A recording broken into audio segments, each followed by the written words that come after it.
What happened next will haunt you forever. The truth behind my wife's death is unthinkable. My name is Jacob. I'm a regular guy, living in a small town with my beautiful wife Emily. Our life wasn't anything extraordinary, but we were happy. I worked as an accountant and Emily ran a small boutique. Everything seemed perfect. We lived in a quiet, picturesque neighborhood where everyone knew everyone. That was until the day everything changed. It started like any other morning. I woke up, made coffee, and as I walked into the bedroom, I noticed something was off. Emily wasn't in bed. At first, I thought she was in the bathroom, but after checking, she wasn't there either. A quick search of the house didn't reveal anything unusual. But then I saw it. The note on the kitchen table, folded neatly with my name on it. I opened it with trembling hands, thinking it was just another one of Emily's little notes to brighten my day. But this one was different. Jacob, I can't stay, it's over. I'm sorry, but I have to go. I stood there, staring at the note in disbelief.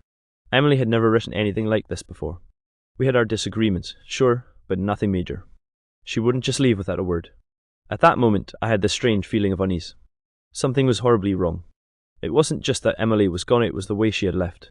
No goodbye, no explanation, no trace of where she might have gone. I immediately called the police, but they were as confused as I was. As the hours passed, I found myself trapped in a nightmare. The search continued, but there was no sign of Emily. It wasn't until the following day that I received a call that would shatter my entire world. The police had found her car abandoned on the outskirts of town, but Emily wasn't anywhere near it. There was no sign of a struggle, no footprints leading away. It was as if she had vanished into thin air. That's when the real questions started. Where was Emily? And why had she disappeared without a trace? I couldn't shake the feeling that this wasn't just a simple case of someone leaving their life behind. Something far darker was at play. Little did I know, this was just the beginning of a nightmare I could never have prepared for. The days that followed Emily's disappearance were a blur. I couldn't focus, couldn't eat, couldn't sleep. The police kept reassuring me they were doing everything they could, but deep down, I knew they didn't have a clue. Every lead they followed only seemed to lead to a dead end. I couldn't accept that Emily had just left me. It didn't make sense. There had to be something more. So, I started looking into her life in ways I never had before.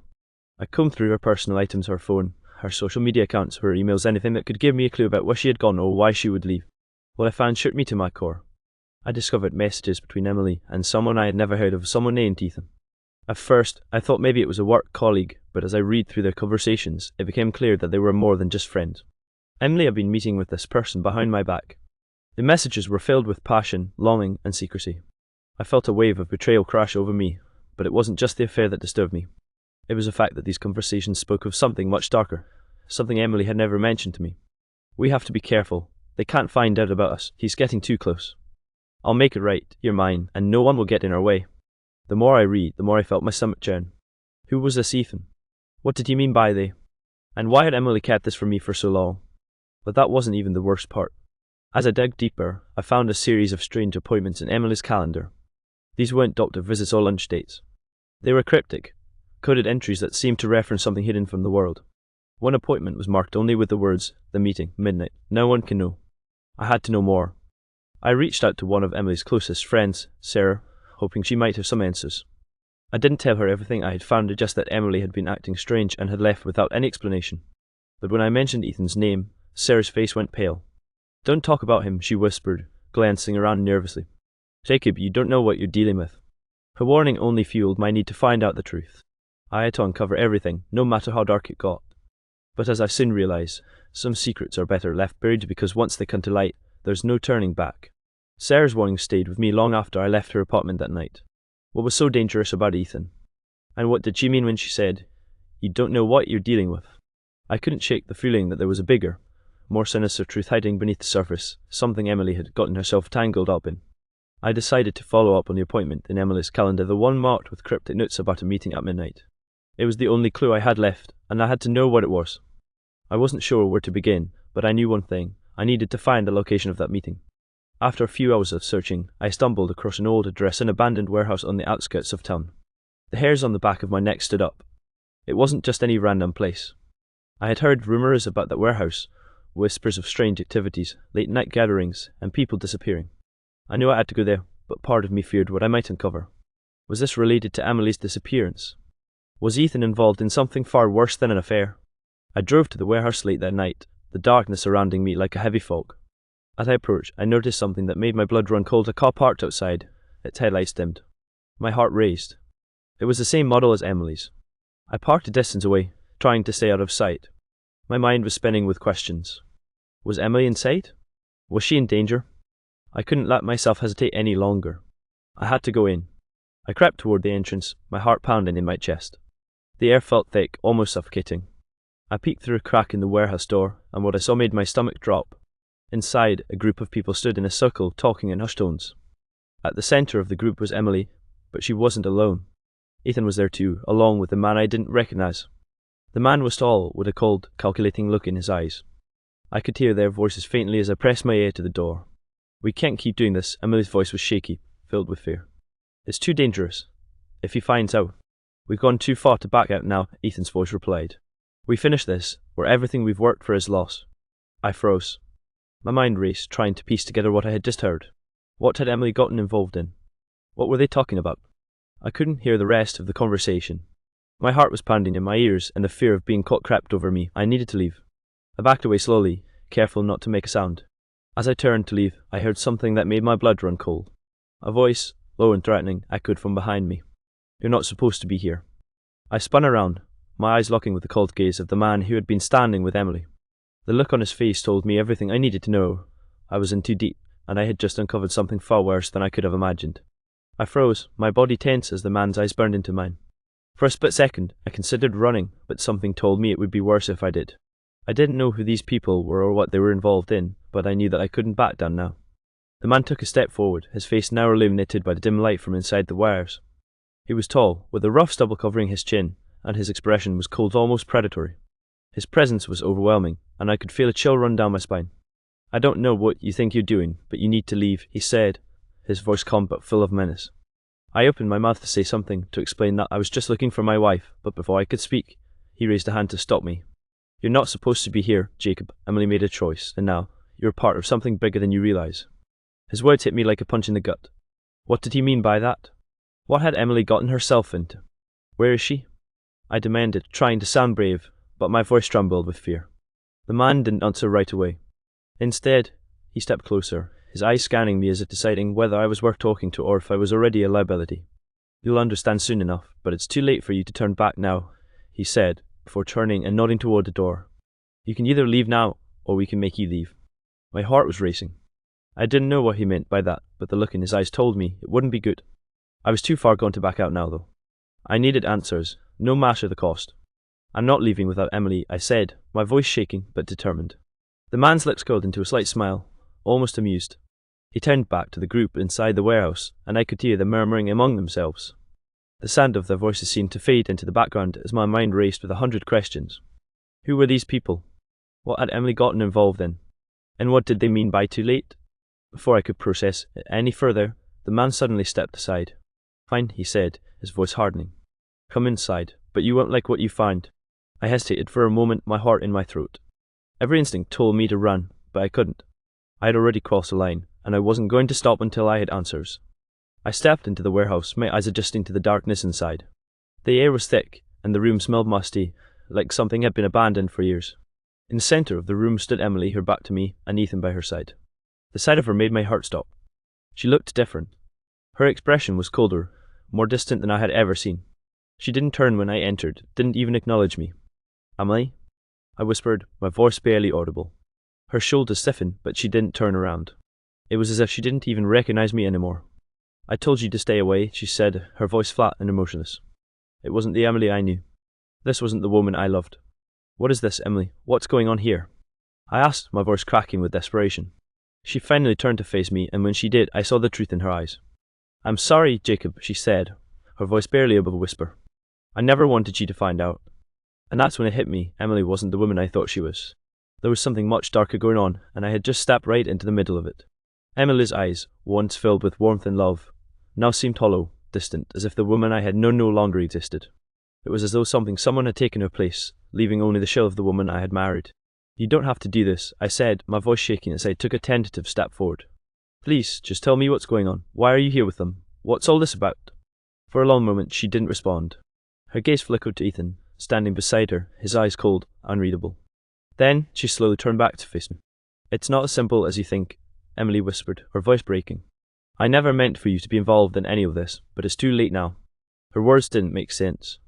What did she mean? Too late for what? Why had she left? And why was she here now, so far from the life we'd shared? Emily, please, I begged, desperate to understand. What are you involved in? What are you hiding? She hesitated again, then finally spoke in a voice so quiet it almost didn't sound like her. This is bigger than both of us. I got involved with Ethan and his group when I started looking for something more, something powerful. They promised me everything: money, protection, a life I never could have had with you. Her words hit me like a slap to the face. Emily had chosen this life over our life together, over everything we had built. You think I wanted to hurt you? She continued, tears welling in her eyes. I did, but when you get involved with people like Ethan, there's no way out. I turned to Ethan, my anger boiling over. Who the hell are you? What is all of this? I demanded, my fists clenched. Ethan finally spoke, his voice low and steady. It's not about you, Jacob. You were just in the way. Emily made her choice. She chose power, and now she's part of something much bigger than either of us. His words made no sense. What kind of power was he talking about? And why did it matter to me? I wasn't part of this world. I had no desire to be. But Emily's involvement was dragging me deeper into it, whether I liked it or not. What have you done to her? I shouted, my voice echoing in the cold, empty warehouse. Ethan stepped forward, his face calm, almost too calm. We didn't do anything. Emily made her own choices, and now she has to live with them. The thing you don't understand, Jacob, is that once you cross the line, there's no turning back. She chose to be part of something much bigger than just us, something dangerous. My mind spun. What was he talking about? What had she gotten herself mixed up in? Before I could respond, Emily stepped between us, her eyes filled with sorrow. Jacob, I need you to understand, she said, her voice barely a whisper.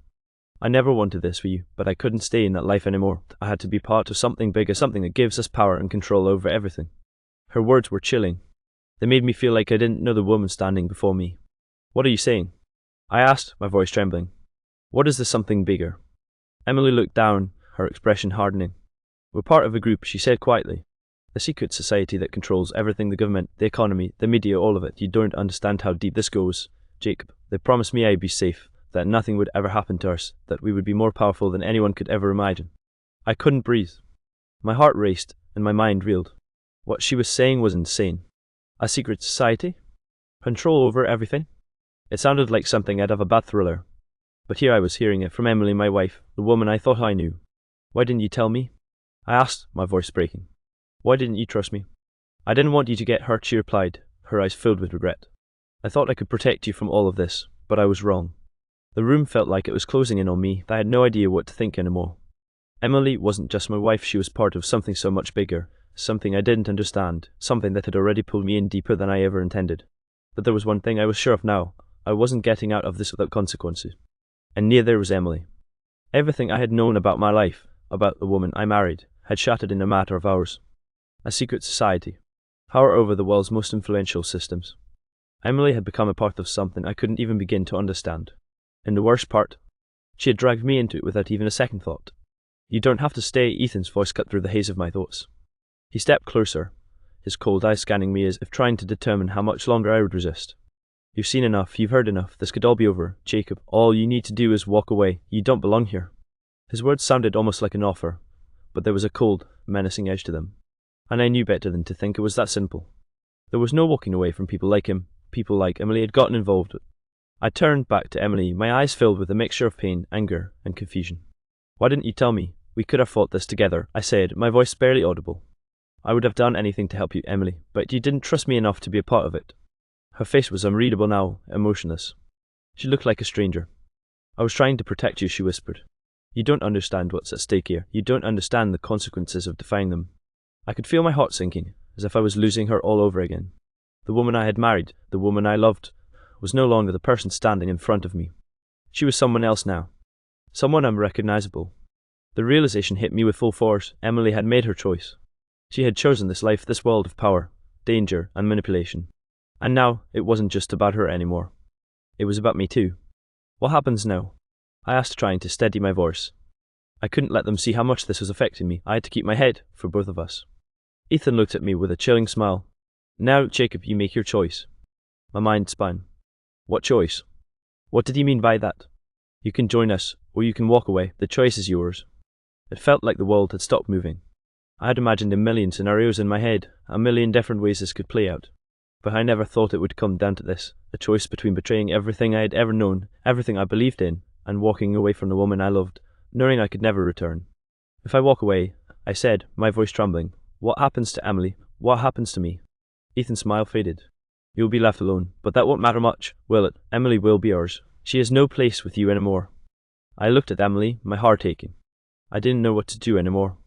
I had spent my entire life building a future with her, and now it felt like it was slipping through my fingers. Jacob, please, Emily whispered, her voice filled with desperation. Don't make this harder than it needs to be, please. The words broke something inside me.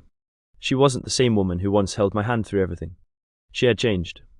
She was part of something that had consumed her, body and soul. But despite everything, a part of me still wanted to fight for her. I couldn't just let her go without a fight. What if I want to fight? I asked, my voice shaking with determination. What if I want to take you back from this? Ethan laughed, a hollow sound that echoed through the warehouse. You can't fight this, Jacob. You have no idea what you're up against. The wall seemed to close in around me. I was running out of time. The decision was mine now. I could walk away, never look back, and hope I could somehow forget all of this. Or I could join and become a part of the world that Emily had fallen into. But something inside me screamed that I couldn't walk away from this, not without knowing the full truth. I had to understand what Emily had gotten involved in, what it meant for us, for the life we once had. I knew that whatever I chose, there was no going back. No matter what happened next, I was already in too deep. I'll stay, I said, my voice steady despite the fear gnawing at me. But I need to know everything. Ethan's eyes gleamed with satisfaction. You'll learn everything, Jacob, but be warned. Once you know, there's no turning back. As he spoke, I felt the cold sense of finality settle over me. Whatever lay ahead, my life would never be the same. Emily and I were no longer just a couple trying to make it through life together. We were players in the much darker game, a game I had just entered.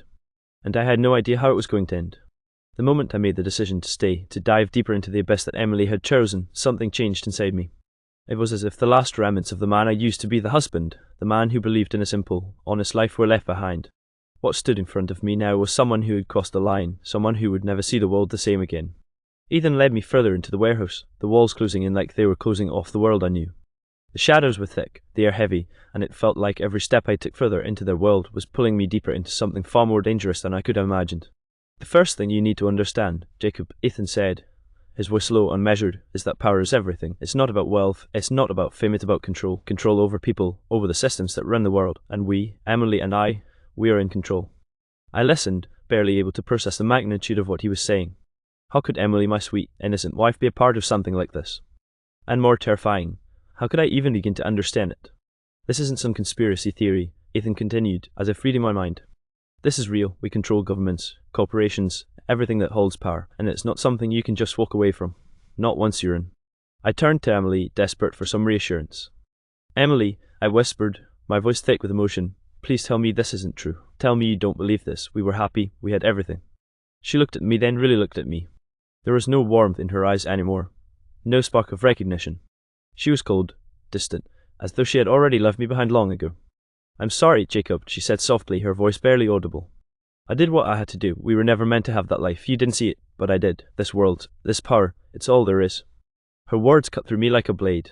I wanted to scream, to shake her, to bring her back to the woman she used to be. But it was too late. Ethan, sensing my desperation, stepped closer. This is the reality, Jacob. You think you can escape, but you can't. You'll never go back to your old life. You'll never be the man you were before. I could feel the walls closing in tighter, the weight of his words crushing me. Emily was gone, replaced by someone who was willing to embrace a world of darkness. And I was now part of it too. If you want to truly be part of this, Ethan said, his eyes narrowing, there's a price. You'll have to give up everything you know, your past, your identity, your connections, and in return, you'll have power to change everything. I felt my knees go weak. The offer was tempting. More than tempting, it was like a drug, promising control over everything. And yet, deep down, I knew the cost was far greater than I could understand. But I still have a choice, right? I asked, though I knew the answer. Ethan's eyes darkened. You do, but remember this. The moment you step further into this world, you'll be marked. There's no going back, no turning away. And if you try to leave, you'll be dealt with. We don't tolerate weakness. His words sent a cold shiver down my spine. I was trapped. There was no escape. I looked at Emily once more, searching for any hint of the woman I once knew, any sign that she was still in there. But there was nothing. She had chosen this path, and I had no idea how to bring her back. So what's it going to be? Ethan asked, his voice calm, almost bored. Join us, and be part of something that will change the world, or walk away and face the consequences. I stared at him, my mind racing. There was no way I could walk away. Not now. Not when I had come this far. I knew too much. And with that knowledge, there was no escape. "I'm in," I said, the words slipping from my mouth like a death sentence. Ethan smiled, a cold, predator smile. "Good choice, Jacob. You fit in just fine." As I stood there, feeling the weight of the decision settle over me, I realized the truth. I had made a choice that would haunt me forever. There was no going back, nor undoing what had been done. I was now part of something dark, something dangerous than Emily. She was already lost to it. The price of power was everything I had ever known. And now, it was too late to turn back.